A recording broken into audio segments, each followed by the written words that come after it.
அஸ்ஸலாமு அலைக்கும் வரஹ்மத்துல்லாஹி வபரகாத்துஹு. பகட்டு ஆடை அணியாதீர்கள்.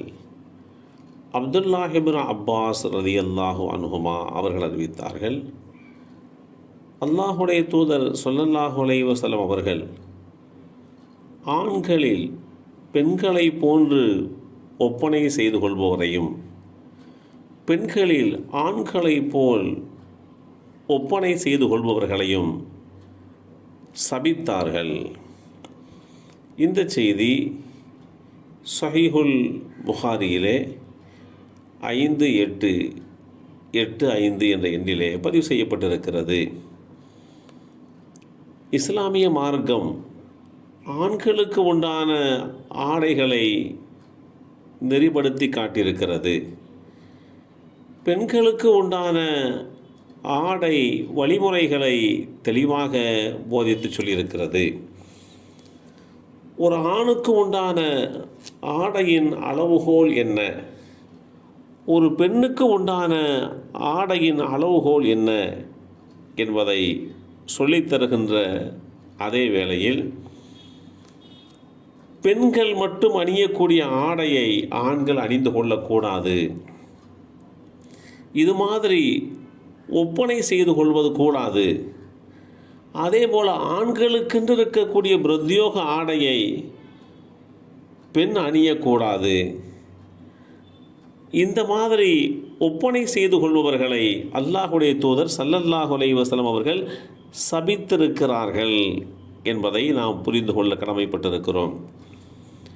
அதே வேளையிலே இன்னும் சில ஆடை முறைகள் தடை செய்யப்பட்டிருக்கிறது. அல்லாஹுடைய தூதர் ஸல்லல்லாஹு அலைஹி வஸல்லம் அவர்கள் கூறினார்கள், கணுக்கால்களுக்கு கீழே தொங்கும் வகையிலே கீழங்கியை அணிகிறவர் நரகத்திலே புகுவார். இந்த செய்தி அபூ ஹுரைரா ரலியல்லாஹு அன்ஹு அவர்கள் மூலமாக அறிவிக்கப்பட்டு ஸஹீஹுல் புகாரியிலே 5787 என்ற எண்ணிலே பதிவு செய்யப்பட்டிருக்கிறது.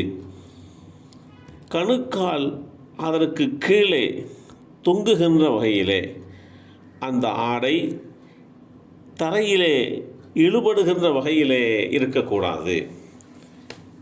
அப்படி ஆடை அணிபவர்களை அல்லாஹுடைய தூதர் ஸல்லல்லாஹு அலைஹி வஸல்லம் அவர்கள் இது சொர்க்கவாதிகள் அணியக்கூடிய ஆடை முறை இல்லை, கணுக்காலுக்கு கீழே யாருடைய ஆடை தொங்கிக் கொண்டிருக்கின்றனவோ, தரையிலே இழுபட்டு கொண்டிருக்கின்றனவோ அவர்கள் நரகத்திற்கு உரியவர்கள் என்கின்ற செய்தியையும் இந்த நபிமொழி தெளிவுபடுத்துகிறது.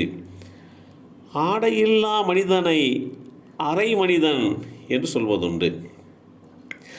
ஆடையை கொண்டே மனிதன் மதிக்கப்படுகிறான் என்பதும் உண்டு. அதனால் மனிதனுக்கு ஆடை ஒழுங்கு அவசியம். இதை இஸ்லாமிய மார்க்கம் தெளிவான முறையிலே நெறிப்படுத்தி காட்டுகிறது.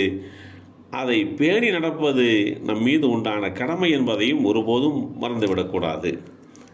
நபி ஸல்லல்லாஹு அலைஹி வஸல்லம் அவர்கள் கூறினார்கள், முற்காலத்தில் ஒரு மனிதர் தனக்கு பிடித்த ஒரு ஆடையை அணிந்து கொண்டு நன்கு தலைவாரி கொண்டு தற்பெருமையுடன் நடந்து சென்று கொண்டிருந்தார்.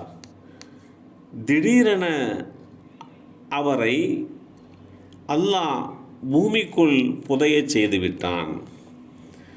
அவர் மறுமை நாள் வரை அவ்வாறே பூமிக்குள் குலுங்கியபடி அழுத்தி சென்று கொண்டே இருப்பார். இப்படி குலுங்கியபடி அழுந்தி சென்று கொண்டே இருக்கக்கூடியவர் குறித்து அல்லாஹுடைய தூதர் ஸல்லல்லாஹு அலைஹி வஸல்லம் அவர்கள் குறிப்பிட்ட இந்த செய்தி அபூ ஹுரைரா ரலியல்லாஹு அன்ஹு அவர்கள் மூலமாக அறிவிக்கப்பட்டு ஸஹீஹுல் புகாரியிலே 5789 என்கின்ற எண்ணிலே பதிவு செய்யப்பட்டிருக்கக்கூடிய நபிமொழி தெளிவுபடுத்தி காட்டுகிறது. இப்படி எந்தெந்த ஆடைகளை அணிவது நமக்கு சாந்தமானது, ஏற்றமானது என்பதையும், எந்தெந்த ஆடைகளை அணிவது நமக்கு சாபக்கேடானது என்பது உட்பட எந்தெந்த நடைமுறைகள் எல்லாம் நம்மை நரகத்திற்குள்ளே நுழைந்துவிடச் செய்யுமோ அதுபோன்று உண்டான நிலைப்பாடுகளிலே இருந்து மாறி நம்முடைய ஆடை நெறிமுறைகள் ஒரு சேர ஒழுங்காக அமைய வேண்டும் என்று இஸ்லாம் வழிகாட்டி தந்திருக்கின்றது. எல்லாம் வல்ல அல்லாஹ் அருள் பாலிப்பானாக. அஸ்ஸலாமு அலைக்கும் வரஹ்மத்துல்லாஹி வபரகாத்துஹு.